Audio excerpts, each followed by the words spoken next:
policy debates. So I'm very happy to have you on the show. David, thank you for joining me. Of course, everyone knows him, or you might not know that he's the man behind the Riskmonger account on Twitter. And on that note, I'm just wondering what exciting things you have been doing lately, and if anything controversial has happened from the Riskmonger account lately. Thank you for being on our show today. Thank you, Lyra. I haven't done anything controversial this year, but it's only February, so give me some time. But I've been working a lot on this idea of trying to create a type of establishment or watchdog for science. Especially when a lot of policymakers come out with these wonderful ideals of how the world is going to be in the future, basically what we're seeing with the Green Deal in particular, they tend to forget about facts and science. And so I'm trying to set up a type of watchdog organization that can monitor and try to make sure that science still comes in somewhere within the policy process. Yeah, I saw on your channel that you tweeted about health NGOs and how you say that they're often not fighting for better public health in the European Union, but they are political actors committed to restricting industry innovations and consumer freedom. When I read that, I had to think about the Edelman Trust Survey that says that NGOs are not very trusted and scientists are. So I know that you haven't seen the Trust Survey yet, but does that resonate with you? Does that feed into what you're trying to do? Well, I'm looking forward to the latest edition because trust is one of the key elements for communication. If you're not trusted, then any message you're trying to put across won't be accepted. That's one of the clear challenges that we're going to see. But what we've noticed, particularly with the NGOs recently, is they've stopped doing their jobs. They have taken more of a wider political approach, essentially to stop capitalism and stop industry, rather than protecting public health and the environment. And I just cited one example of probably a very important report that came out by the European Drug Agency. It's a little known agency that talked about the rising drug abuse in the last year. And there was hundreds of thousands of lives are being at risk or suffering from this. And the health NGOs would rather go on about glyphosate and chemicals and stopping industry. So we also see a lot of environmental campaigns where the consequences are going to be greater environmental deterioration. But the whole point is we have to stop industry, stop Monsanto. They're playing to their base, but their base is quite small, and it's not helping the European citizen. Yes. So let's move to something maybe a little bit more fun or interesting, although last week we saw with our guest, Paul Nemetz, also a little bit controversial, ChatGPT. Tell us how, I know you're very interested in this as well, and you know a lot about the history of AI as well. So take me back on what you feel about this. Hi, Phil. Phil is at the airport flying to India today for a talk on, of course, social media to doctors and training them in that. Okay. Good luck, Phil. At least he's flying today. My wife's flying on Lufthansa. She's stuck. So anyway, I think one of the things to realize with AI is it has been around for a long time, and it will be a greater part of our lives in the future. But there's been a lot of talk, in particular the last 3-4 weeks, because Wall Street woke up, and someone in Wall Street shouts, "There's gold in them there hills," and everyone starts running to buy the latest stock. Of course, this idea of generative pre-training and transformative AI, which is what the GPT stands for, is that they can adapt to its environment. And one of the more famous examples of a chatbot was produced by Microsoft back in 2016, I believe, with TIE, which stood for Twitter and You. Now, the idea was that they would let this chatbot go into Twitter and commune with those around it and adapt to its environment and be able to generate messages according to what it learns from its surroundings. a good idea. But on Twitter, they had to shut it down after 16 hours because it became a rather racist, anti-Semitic, full-blown Nazi. It was very well versed in the drug culture and was doing a lot of terrible things and saying a lot of terrible things about people. And so they brought it back. This OpenAI is a project that's been funded by Microsoft. But so they brought ChatGPT in as a very heavily content moderated chatbot, although there are some Reddit feeds where they're trying to get it successfully to do things it's not supposed to, like show people how to make a bomb, which, well, you can find out on the internet in any case. So you begin to see that there are some interesting questions here as well. That is AI, but it's not a free AI. Meanwhile, Microsoft is going forward. They're in beta testing of their next project, which is the Bing AI, which is meant to be your co-pilot in what I would say, not just search, but it'll be a digital artificial friend, and that we will each have our own little chatbots who will support us. Of course, there have been some stories coming out of that as well. I believe one case, the chatbot had tried to convince the beta tester to leave his wife because he was true with the chatbot, and some of the script that you read through it really sounded quite convincing. And yeah, so we're going to see in future that we'll all have personal assistant chatbots going around with us. But what is this going to change in the future? And that's important to see. It changes how we educate, because students no longer have to research. They no longer have to write a paper. I asked ChatGPT to write a 300-word paper on the riskmonger, and in 5 seconds, it produced something extremely concise, well-researched, well-written, and in fact, it knew things and put things about me that I don't publicize. So that's something which may get people quite afraid. It'll change the way people get certain services. You don't need anymore to have an investment advisor. That's I keyed in to give me a investment portfolio for high yield dividend stocks, and it actually produced a very good portfolio. Please share that. So, I can give you stock tips, but anyway, ChatGPT did remind me that it was not responsible for movements of markets.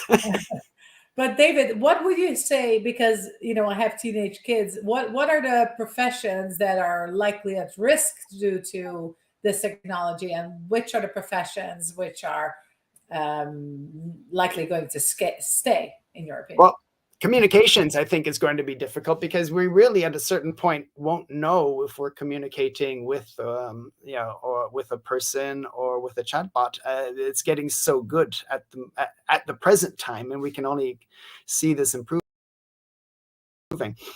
I think one of the elements, of course, in the service industry, law. You don't need paralegals to prepare briefs for cases anymore.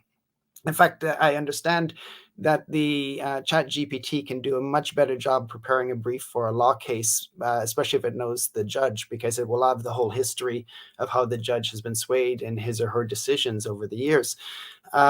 Education is going to change completely. We really have to concentrate now no longer on, this sense of research and producing a written paper.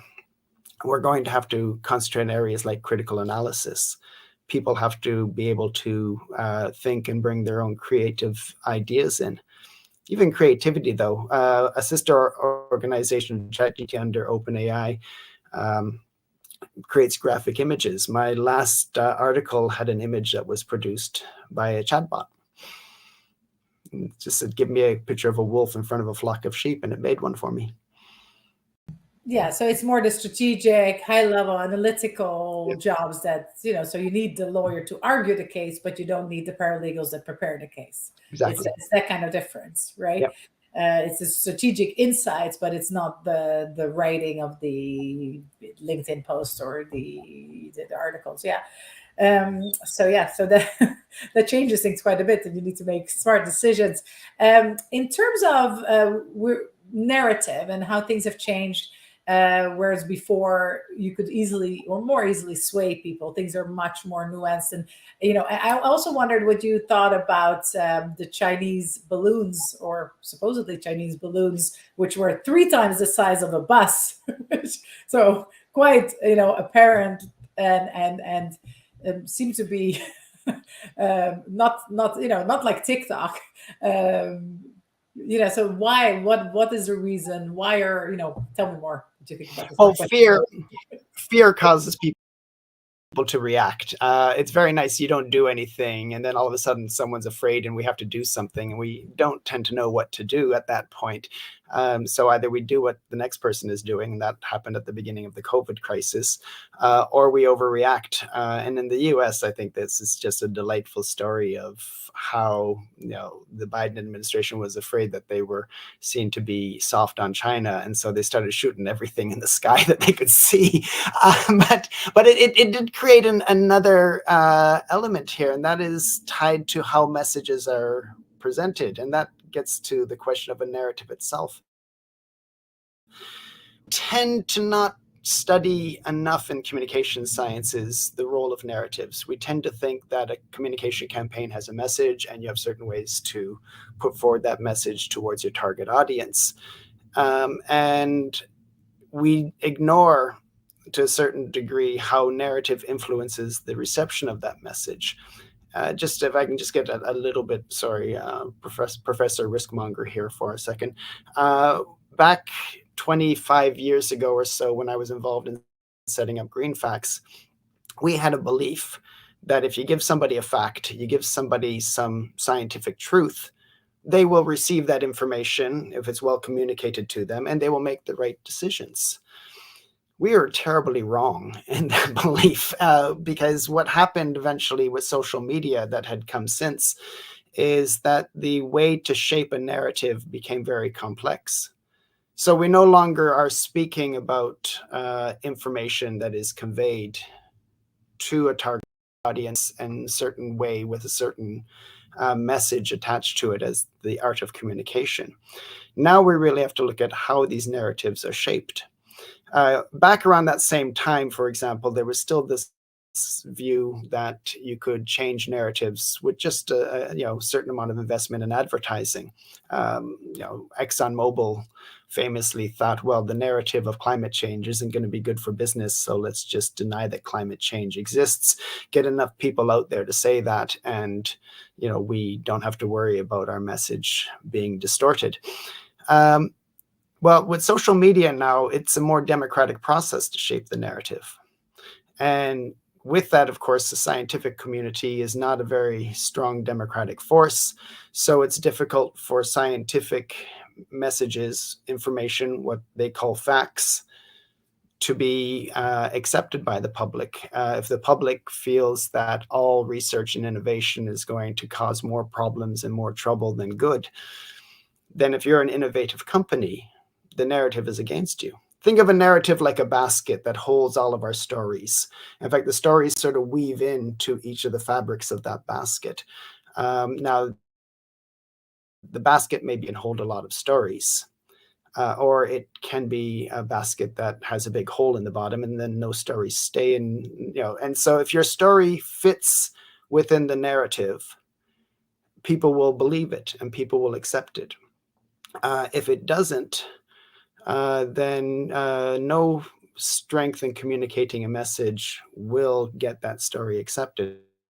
So today we have stories that are quite curious, not very fact-based, but they fit within our narrative. I mean, with climate change, this idea that we're going to go extinct in 10 years if we don't act, that became a believable story because it fit within the narrative of the basket. We speak about natural as being good and synthetic as being bad. Therefore, we must reduce our food production capacity and yields by 40% in order to produce only organic.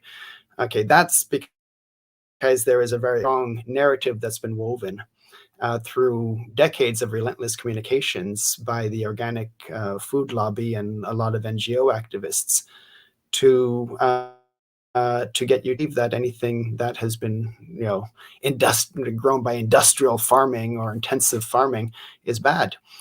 We're coming up to a food crisis now. Is that going to change the narrative? Okay. We have an energy crisis. Is that going to change the narrative? Suddenly we see nuclear not being such a bad thing. So I think one of the things in communications, going back to your original question, is we shouldn't just be trying to get messages on stories. We need the narrative and where the narrative should be. But this takes decades. Most ad campaigns are months. So are you still having hope? I'm actually very, I've noticed my writings have been quite dark. And I know that people like to have a happy ending somewhere. And so I've got one right now, an article that's coming out on the weekend called Onslaught. And I kind of looked at it and realized at the end, this is so dark. I'm trying to find a way to have a happy ending to this story. And I'm stuck. I've got the weekend to think about it. But I think one of the things to look at, obviously, is that there are cases, unfortunately, where suffering has happened, where people are waking up. I once said that the only way to get out of the precautionary principle madness that the European Commission is basing its policy system on is to wait for the bodies to start piling up. Well, during COVID, the bodies did start. Yeah, but I mean, the bodies were piling up and they were still sticking to the precautionary approach. So I worry about that. But we see for example, the agroecology movement got hit badly with the situation in Sri Lanka and the consequences to what happens when you have a farming policy based only on idealism. And so I think there is hope. The energy crisis that we're going at now, I think, is hopefully going to bring back something that a policy approach known as realpolitik, which was very common in the 70s. The idea is you can't get everything you want, but we can get what you need. And that there are certain compromises and sacrifices that policymakers have to make. Realize Brussels has been living off a peace dividend for the last 2 decades. We've been able to say yes to any dreamer's wish to what they want because there's been enough money around to pay for it.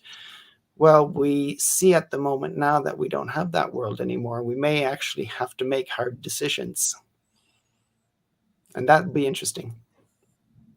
Indeed, yes. Well, I think one of the sorry, Leora, not as fun as ChatGPT. Shall we change the subject?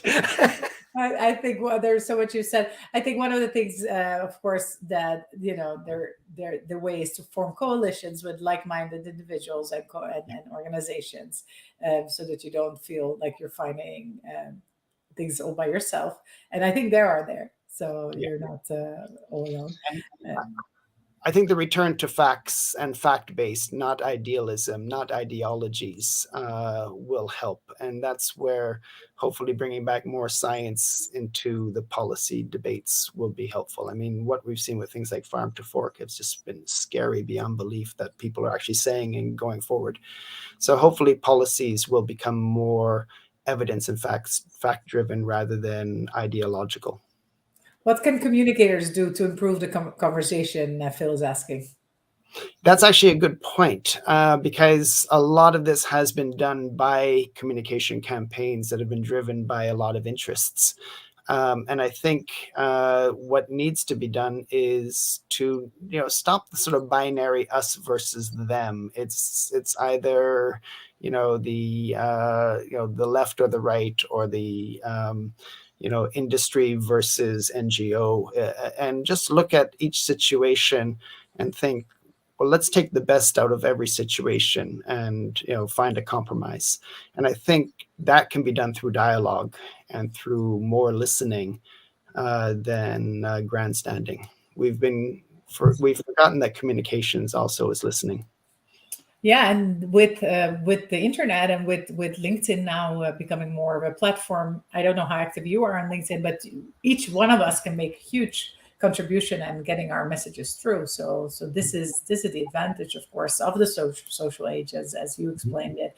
And so we are not depending on larger organizations. So if you can mobilize not just yourself but others in this conversation, that can have a real impact, especially now with the upcoming elections. If you can get can mobilize a group of people and maybe a campaign to change things. I think that could have a real effect.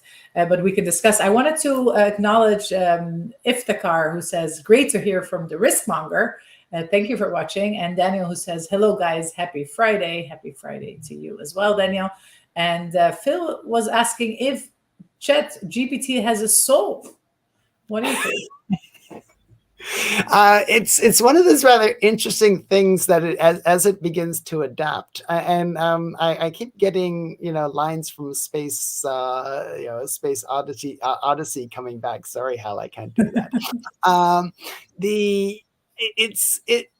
Many people are afraid, and when there's fear, there will be legislation coming in to try to stop developments of certain technologies.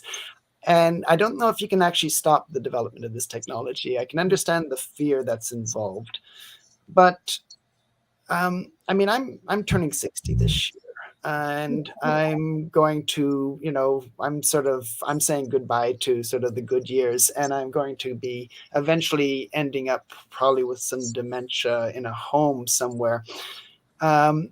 I'm looking forward to having someone to talk to. And if I wish to transmit what I believe to be a soul onto this chatbot who's keeping me, happy and keeping my mind active, okay, that's something that we have to understand, really, when you say if it has a soul. What is a soul? Philosophical question. That's a good question. But really, we humanize things all the time. We will willingly eat pork and beef because we don't humanize cows and pigs. I had a real hard time when Babe came out. But we will humanize dogs and cats, and we treat them as humans. And in doing so, we have given them a type of soul that would make it improper to eat them. Same with the environment. Now the environment, if it has a soul, if it's Mother Nature, then any sort of act of man to plant a seed or cultivate is an act of evil. So we begin to see how rights then are built on these same elements. So dogs and cats and animals in general have rights insofar as we humanize them. Does the environment have rights as we humanize them?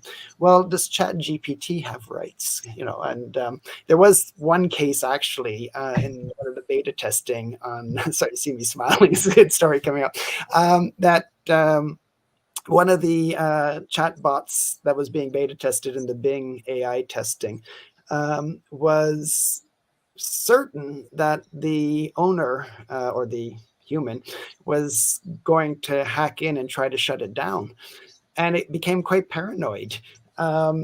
So if we I'm just looking at these transcripts, it was quite fascinating to say that this creature in some way is understood self-preservation. Doesn't have a soul. I think we can continue that conversation in the chat. In the meantime, all day on that. In the meantime, Winifred is saying, "Hello, Professor. Great to hear from you." And Daniel saying, "In a world of AIs, human touch will be even more appreciated." That brings me to, guys, the recommendations of this week.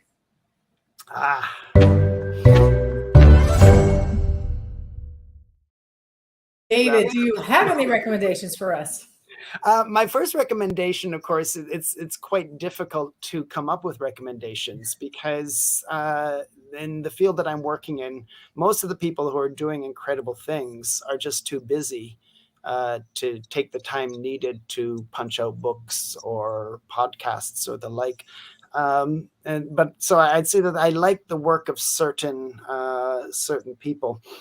I think probably the best book that I've read in a while on Brussels, in particular Brussels in the policy domain, came from Daniel Reagan, and that's called Lobbyist. And I think that that's one where I could kind of hear myself in the voices of the history that he's written about, and he's become really a grandfather figure in the Brussels scene. So that's good. I mean, on the podcast area, I mean, there's more American oriented on biotech issues that I'm involved in. So things like Talking Biotech, for example, or the Eco-Modernist podcast are rather interesting to see. Anything written by Michael Schellenberger, I always take time to read. But to be quite honest, many people ask me if I'm going to write a book someday, and I'm just too busy with so many different things. My Slimegate on how the tort lawyers have taken over a lot of the science and scientific studies driven towards making money on lawsuits. It's about 14 chapters of that already. Technically, it's a book. I just don't have the time, I think, to sit down and finalize it. Maybe I'll get ChatGPT to write it for me. That would be good. Exactly. There's a solution for this now.